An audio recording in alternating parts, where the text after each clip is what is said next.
आशाओं और उम्मीद के दिए को जलाए रखिए और इसी के उजाले के साथ करिए अपने दिन की शुरुआत। नमस्कार, मैं हूं आपके साथ अमृता चौरसिया और राज्यसभा टीवी के डिजिटल प्लेटफॉर्म पर आप सभी का स्वागत है।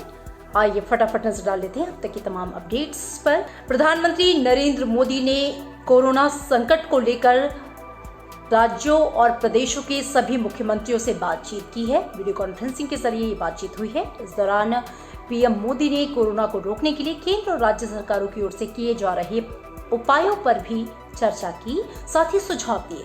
उन्होंने राज्य सरकारों को आश्वासन दिया कि उनके साथ केंद्र सरकार खड़ी है।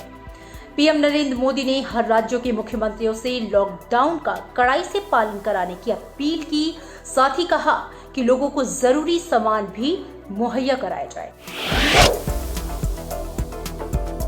राज्यसभा के सभापति एम वेंकैया नायडू ने राज्यसभा के लिए चुने गए 37 नवनिर्वाचित सदस्यों का शपथ ग्रहण स्थगित कर दिया है। कोरोना वायरस के बढ़ते संक्रमण को देखते हुए ये कदम उठाया गया है। राज्यसभा के सभापति एम वेंकैया नायडू ने लॉकडाउन समाप्त होने तक ये फैसला लिया है।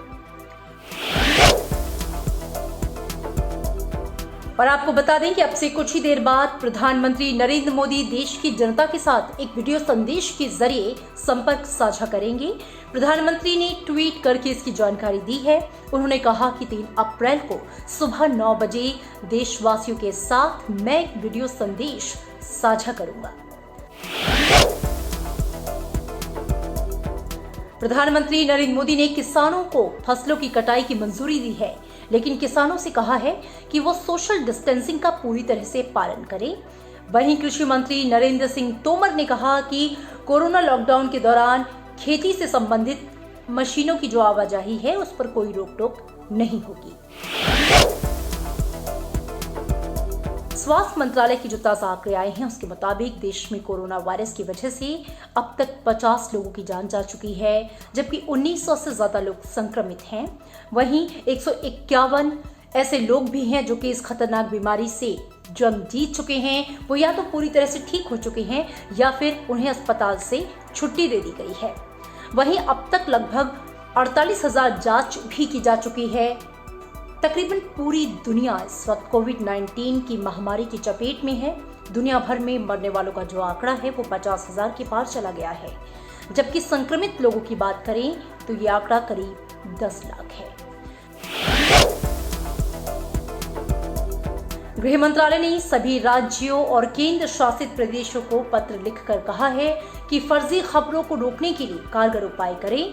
केंद्र सरकार लोगों के लिए एक वेब पोर्टल बना रही है ताकि वे तथ्यों की जांच कर सकें और झूठी खबरों को तुरंत खारिज कर सकें।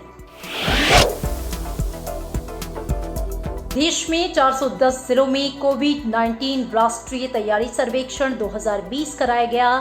3 दिन तक चले सर्वेक्षण का जो मकसद था वो था स्वास्थ्य संकट का सामना कर रहे देश की शासन संबंधी चुनौतियों का जायजा लेना।